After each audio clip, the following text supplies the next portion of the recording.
The dark corridors of the school were silent while the group of surviving students hid in one of the classrooms.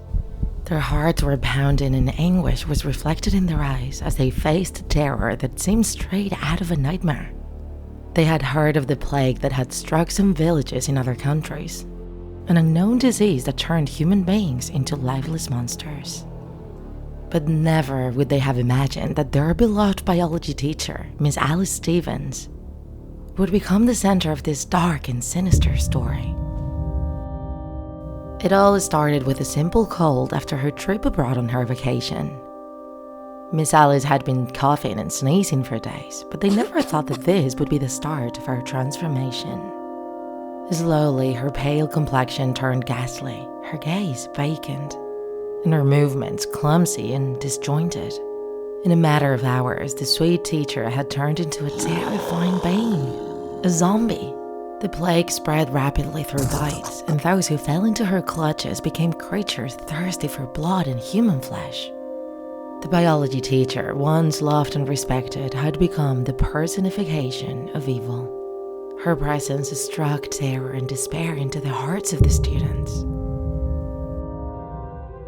A group of survivors made up of 5 teenagers had banded together in a desperate attempt to survive. Together, they had managed to escape from the school, but the threat of the zombies was still outside as well, lurking around every corner. The infected teacher and students had become hungry beings that roamed the streets, leaving a trail of destruction in their wake. The survivors knew they had to find a way to end this nightmare. They looked for answers in books and the internet. They needed to know any type of relevant information to understand the nature of the plague and find a cure. Meanwhile, their teacher and classmates continued to add more infected. One of the young men, Josh, decided to come out of hiding to look for his parents and his sister. He had to know if they had also converted or had managed to escape. He walked through the darkness, trying to make as little noise as possible, when suddenly he caught a glimpse of a dark figure slowly approaching him. Josh's heart began to pound, but he tried to stay calm. However, the figure materialized in front of him, revealing a decomposed and putrid face.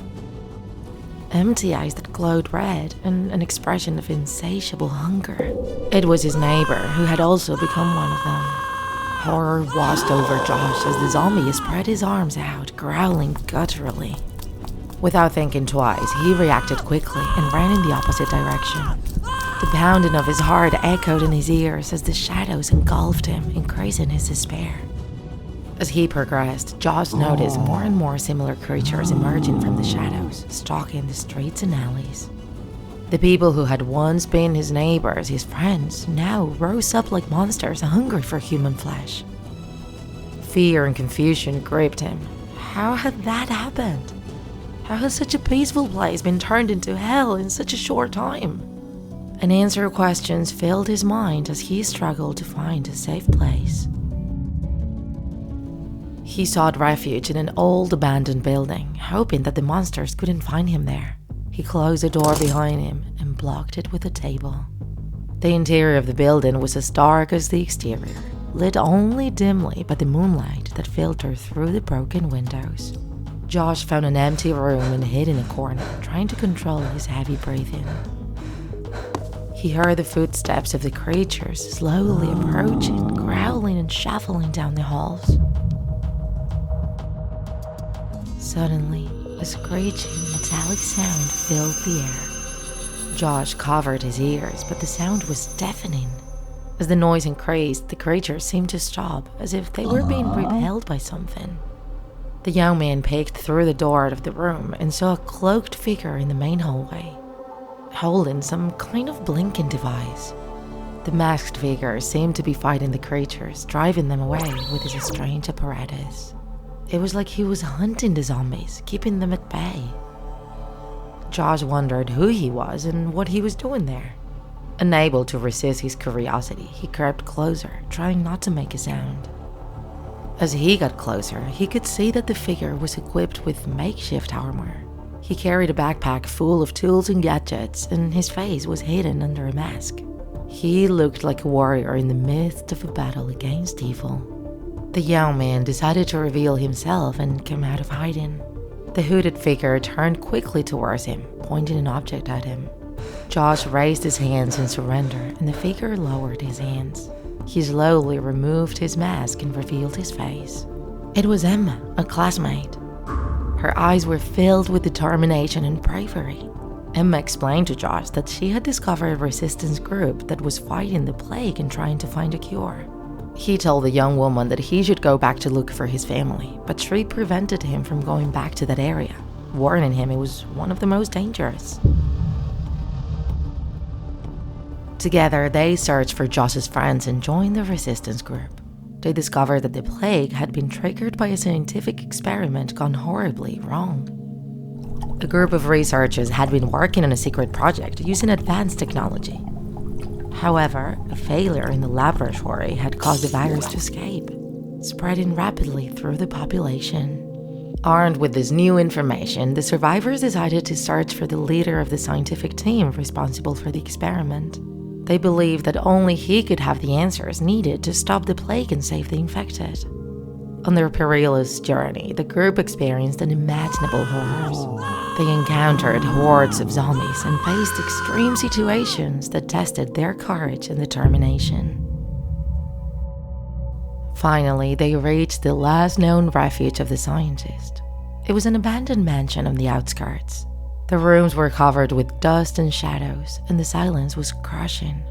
In the middle of the darkness, the group found a secret door that led them to an underground laboratory. There, the true magnitude of the failed experiment was revealed. The scientists had been experimenting with a new technology that promised to reverse aging and cure deadly diseases. But he had underestimated the side effects and the ability of the virus to mutate and spread out of control. In desperation, Emma confronted the scientists, demanding an answer. Was there a way to stop the plague? The scientist, grieved by the results of his experiments, revealed that he had been working on a possible cure. However, the results were uncertain, and he hadn't yet had the opportunity to test the cure on infected. The young people felt a mixture of hope and frustration upon hearing this. Time was running out, and the situation was getting worse every day. Desperate for answers, some of the group volunteered to trap zombies and put them through the experimental treatment. They knew it was a huge risk, but it was also their only chance to get their lives back and save others. Josh and his friends left with various containment objects, chains, ropes, handcuffs, and when everyone thought they wouldn't return, the group of friends returned with their zombie teacher, changed from head to toe. The scientists, grateful for their courage and determination, prepared her for the process. She was hooked up to machines and injected with a vaccine. The man didn't stop seeing the parameters of her body on the screens: heartbeat, oxygen, pressure. After a time that seemed eternal, the process ended. The young people waited with their hearts in a fist, not knowing if the treatment had been effective. Slowly, they began to see changes in her body, as if she was calmer. Her eyes regained her human brilliance and she felt out of place. The treatment seemed to have worked. Little by little, the teacher, Alice, began to be aware of everything that had happened. Crying, she remembered the children and adults from whom she had taken their lives. She felt evil and a monster. They all tried to reassure her by letting her know that it wasn't her. It was the evil that was in her body. Excited by the good results, they decided to share the cure with the rest of the town. Their teacher, of course, would accompany them on that difficult mission. As they headed back into the dangers of the street, the teacher felt a mixture of relief and responsibility. Despite having regained her humanity, she would never forget the horrible experiences she lived through as a zombie. Now, she had the opportunity to use her knowledge to help others and prevent a repeat of the tragedy. The road to redemption and the total eradication of the virus would be arduous and dangerous. The group of survivors faced increasingly difficult challenges. As they advanced through the streets, they found more and more aggressive and resistant zombies on their way. Some, with their bites, turned humans into living dead like them. But others were so violent that they left the bodies of the victims in pieces, causing their death and making it impossible to save them. They made their way through the hordes of the undead, administering the vaccine to whoever they could. The group knew they needed to act quickly and effectively to prevent the plague from spreading farther. Trying to find a more effective solution, Alice and her group began capturing zombies and bringing them back to the lab for further testing.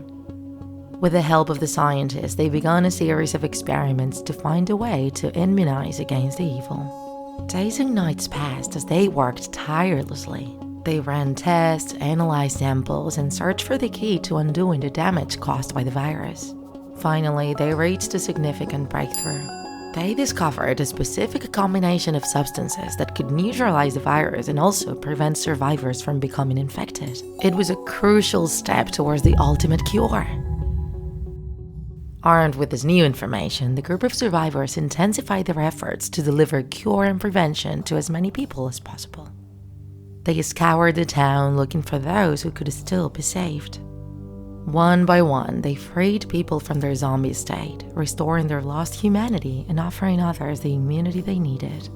The team's task wasn't only to fight the zombies and administer the cure, but also to deal with the ethical dilemma of the existence of those who couldn't be saved. Each life had a value, and each death a painful reminder that they hadn't arrived in time. News of the immunity shot had spread, attracting those who were seeking desperate salvation. The town's population flocked for help and hope. The youth group and the teacher were overwhelmed by the number of people who needed to be treated. There weren't enough resources and time to save everyone. Making difficult decisions had become a burden on their consciences. Immunize more survivors or treat more zombies so they stop attacking and killing people. As they entered into the fight to restore humanity, internal conflicts also arose within the group. Opinions differ on how to allocate limited resources and to whom to administer the cure. Some wanted to save their family, others wanted to kill all the zombies first. In the midst of this internal struggle, the scientists helped mediate the conflicts and reminded them of the purpose of their mission: to save as many lives as possible. Despite the obstacles and difficult decisions they had to make, the group continued to tirelessly fight for survival. They weren't about to let the zombie plague completely defeat them. As they progressed, the fame of their bravery and determination spread. People from other towns began to seek their help, seeking a cure for their own plague-stricken communities. The task became overwhelming. They all dreamed of a future in which their town and other communities could recover and rebuild. A world where the plague of zombies will be in the past and humanity will find a new opportunity to live in harmony. However, reality was unforgiving.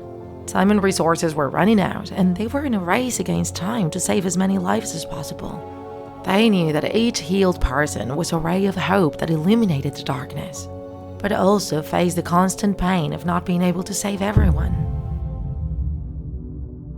Unfortunately, as their experiments progressed, the group of survivors realized that finding a definitive cure for the zombie plague was an impossible task. The virus was mutating faster than their vaccine advances and becoming increasingly resentful. Despair began to take over the group. Without a cure, the plague would continue to spread, turning more people into monsters. Hopes of finding a solution were slowly fading, and fear and anguish filled their hearts. In the midst of this darkness, Alice had a desperate idea. She knew they couldn't completely eliminate the plague, but perhaps they could control it somehow. She suggested to use her knowledge and experience as an ex-zombie to establish a kind of balance with the infected. The group, though skeptical, decided to go along with her plan. They worked hard to develop a containment and restraint protocol for the zombies. They created a kind of guarded community where the infected could live in quarantine but under strict control and supervision. Alice became the leader. Through her empathy and understanding towards the infected, she was able to establish rules and regulations that allowed the zombies to maintain their humanity as much as possible. Little by little, the group of infected grew, and although the danger was still present, they managed to maintain a certain stability. Over time, the community became a symbol of hope in the midst of darkness. Other cities and towns began to take a similar approach, establishing guarded communities and working together to control the zombie infestation. The story of Alice and her band of survivors became the stuff of legend, a story of bravery and perseverance in a world dominated by horror. Her legacy lived on for future generations, reminding them that even in the darkest of times, there is always room for hope and humanity. If you enjoyed this video, don't forget to like it. And if you want to see more Draw My Life videos, subscribe to our channel. See you in the next episode!